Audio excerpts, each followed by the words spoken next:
আমাদের দেশে যখনই কোনো এমপি হয় তখন ভয় পায়। আমরা ভয়ের রাজনীতি চাই না, আমরা শান্তির রাজনীতি চাই। আমরা কাউকে ভয় করে চলবো না, আমরা সকলকে ভালোবেসে কাছে টেনে এনে সম্প্রীতির মাধ্যমে শান্তির বার্তা ছড়িয়ে দিয়ে দেশের কাজ করতে চাই। মিথ্যা মামলা, ভুয়া মামলা দিয়ে যাদেরকে জেলখানায় পাঠানো হয়েছে, অযথা যারা কোনো দোষী না, তাদের পক্ষে আইনি লড়াই করে ইনশাল্লাহ তাদেরকে বের করে নিয়ে আসবো। আমি পক্ষ বিপক্ষ বুঝি না। আমি মনে করি যারা আমাকে ভোট দিবে তারাও রাজার বাজারের, যারা আমাকে ভোট দিবে না তারাও রাজার বাজার। রাজার বাজার নয়, সোনার বাজার। চাঁদাবাজদের ঘুম হারাম কইরা চাঁদাবাজি বন্ধ করে দেবেন ইনশাআল্লাহ। কারণ চাঁদাবাজদের কোনো ধর্ম নাই। চাঁদাবাজ চাঁদাবাজই, দুর্নীতিবাজ দুর্নীতিবাজই।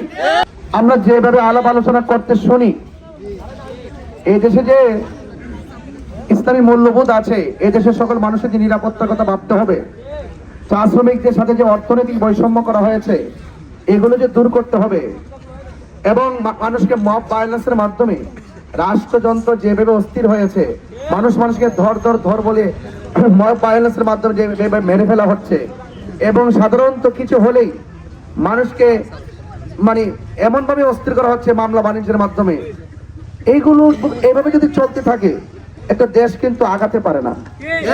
দেশকে তো বাঁচাতে হবে, দেশের মাটিকে বাঁচাতে হবে, দেশের মানুষকে বাঁচাতে হবে। সেই জন্যে আপনাদের কাছে অনুরোধ করব, আমরা দেখি সংসদে যারা যায়, যারা দলে থাকে, তারা দলের এমপি মন্ত্রী কখনোই উচিত কথা বলে না যদি তার প্রধান রাগ করে। এইভাবে দেশ চলবে না।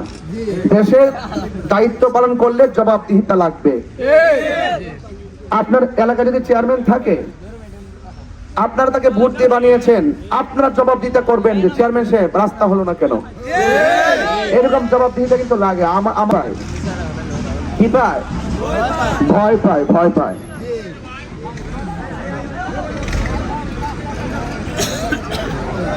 আমরা ভয়ের রাজনীতি চাই না, আমরা শান্তির রাজনীতি চাই। আমরা কাউকে ভয় করে চলবো না, আমরা সকলকে ভালোবেসে কাছে টেনে এনে সম্প্রীতির মাধ্যমে শান্তির বার্তা ছড়িয়ে দিয়ে দেশের কাজ করতে চাই। তো এই যে চিন্তাটা যদি আপনার না থাকে, তাহলে কিন্তু আপনি নিজেও আগাতে পারবেন না, দেশও আগাতে পারবেন না। আমরা দেখি যারাই ক্ষমতা আসে, তাদের দলের লোক অনেক ফ্যাসিলিটি পায়, আর যারা প্রতিপক্ষ থাকে তারা সেই ফ্যাসিলিটি পায় না। বরং কি করা হয়, 5 জন যদি অন্যায় করে 50 জনকে মামলা ঢুকাই দেয়। আমি রাজার বাজার দাঁড়িয়ে বলছি, যদি আপনাদের দোয়ার সমর্থনে আমি যদি আপনাদের প্রতিনিধি হতে পারি, মিথ্যা মামলা, ভুয়া মামলা দিয়ে যাদেরকে জেলখানায় পাঠানো হয়েছে, অযথা যারা কোনো দোষী না, তাদের পক্ষে আইনি লড়াই করে ইনশাল্লাহ তাদেরকে বের করে নিয়ে আসবো। আমি পক্ষ বিপক্ষ বুঝি না। আমি মনে করি যারা আমাকে ভোট দিবে তারাও রাজার বাজারের, যারা আমাকে ভোট দিবে না তারাও রাজার বাজারের। একটা ভোট তার অধিকার, একটা ভোট তার ইমানি দায়িত্ব। সে তার ইমানি দায়িত্ব প্রয়োগ করেছে, আর আপনি ক্ষমতায় এসে আপনার প্রতিপক্ষকে মামলা বাণিজ্যের মধ্যে ছড়িয়ে দিয়ে তার সন্তান দিকে তারা কেড়ে নিলেন, জেলখানায় পাঠিয়ে দিলেন। এই জন্য আপনাদের জবাবদিহিতা করতে হবে। এইভাবে রাষ্ট্র চলে না ভাই। যত কথাই বলে এই কথাগুলো সংসদে বলে না, সংসদে কেউ তুলে তারা অনেক ভয় পায়। যদি আবার আমার বিরুদ্ধে মামলা হয়, অনেকে ভয় পায়। আরে সৎসাহস নিয়ে সবাই যদি দাঁড়িয়ে যান, যদি আপনি দাঁড়াতে না পারেন তাইলে না আপনি শেষ। আর যদি সব সময় সকলকে নিয়ে শান্তি আর সম্প্রীতির মাধ্যমে আপনি দাঁড়িয়ে যান, তবে আপনি আমি বাংলাদেশ। এই জন্য আপনাদেরকে বলবো, দেশের সুরক্ষায়, দেশের সার্বভৌমত্ব সুরক্ষায়, ধর্ম সুরক্ষায়, দেশের মানুষের অধিকার, চা শ্রমিকদের কথা ভেবে এবং মেহনতি মানুষদের কথা ভেবে আমাদেরকে আপনাকে কথা বলতে হবে। আরেকটা কথা বলে শেষ করবো, বাজার ব্যবসায়ী রাজার বাজার আছে না? রাজার বাজার আছে কিনা? দেখবেন যে দল ক্ষমতায় আসে আপনাকে কত প্রকার জিম্মি করে, কত প্রকার সাদাবাজি, কত প্রকার কি। আল্লাহ যদি আমারও দয়া করে, আমি যদি আপনাদের প্রতিনিধি হইতে পারি, ইনশাআল্লাহ কথা দিয়ে যাচ্ছি, রাজার বাজার নয়, সোনার বাজার। চাঁদাবাজদের ঘুম হারাম কইরা চাঁদাবাজি বন্ধ করে দেবেন ইনশাআল্লাহ। কারণ চাঁদাবাজদের কোনো ধর্ম নাই। চাঁদাবাজ চাঁদাবাজই, দুর্নীতিবাজ দুর্নীতিবাজই। তারা ধর্মকে ব্যবহার করে কিন্তু তাদের ইনসাফ না থাকলে, নীতি না থাকলে সে কিসের মুসলমান? কথা বলেন ঠিক না? এই জন্য আমি আপনাদেরকে বলছি, আপনারা ইনশাল্লাহ নিরঙ্কুশ ভাবে মোমবাতিকে সমর্থন দিয়ে ইনশাল্লাহ বিজয়ী করবেন। আবার অনেকে একটা কথা জবাব দিয়ে যায় রাজার বাজারে, অনেকে রাজার বাজারে আশেপাশে বলা বলি করে, আপনি কি উন্নয়ন করেছেন? আপনি যে আইলেন ব্রাহ্মণবাড়িয়া থেকে, দুলাল ভাই বলে গেছে এটা আমার অধিকার, এটা আমার সাংবিধানিক অধিকার। কথা বলেন ঠিক কিনা? তো এই কথার জবাব আমরা আগে দিয়ে দিছি। এখন যদি বলি যে আপনি কি উন্নয়ন করেছেন, ওনারা এমন ভাবে বলে যেন মনে হয় আমি আগে স্বরাষ্ট্রমন্ত্রী ছিলাম। আমি যদি দেশের ক্ষমতায় প্রতিনিধি না থাকি, আমার কি সাধ্য আছে কাজ করার? এখন আপনারা যাদেরকে উপজেলা চেয়ারম্যান বানাইলেন, এমপি বানাইলেন, অনেক ধরনের সুযোগ সুবিধা দিলেন, আপনার তাদেরকে জিজ্ঞেস করেন কি করছেন? আমার জিজ্ঞান কে লেগে? আমার বানায় দেখেন না আমি কি তা করি? আমি তো চিন্তা করছি এমন, আমি তো খোলা আকাশে নিচে কইছি রাষ্ট্রের এক টাকা আমার পকেটের জন্য না যায়।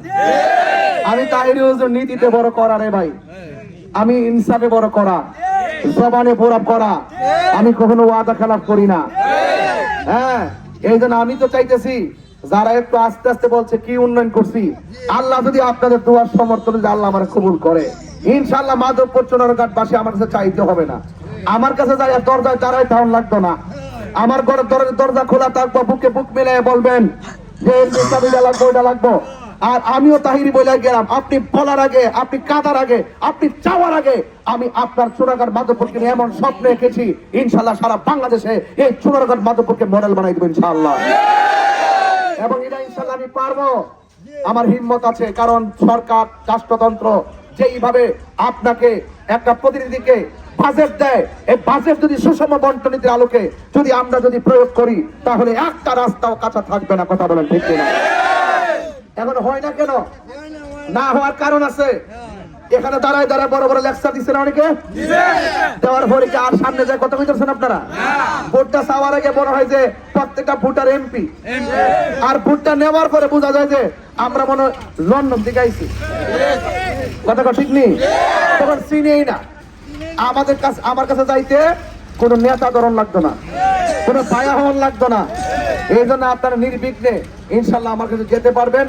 আপনারা এই দেশের মানুষের মুখে হাসি ফোটাতে এবং এই দেশের সার্বভৌমত্ব সুরক্ষায় মোমবাতি প্রতীকে আপনার মহামূল্যবান ভোট দিবেন, সেই আশাবাদ ব্যক্ত রেখে জয় হোক মেহনতি মানুষের, জয় হোক সনাতন ধর্মীদের, জয় হোক চা শ্রমিকদের, জয় হোক মেহনতি মানুষের, জয় হোক ব্যবসায়ীদের, জয় হোক এই দেশের সার্বভৌমত্ব সুরক্ষায় সকল নাগরিকের, জয় হোক মোমবাতি প্রতীকের।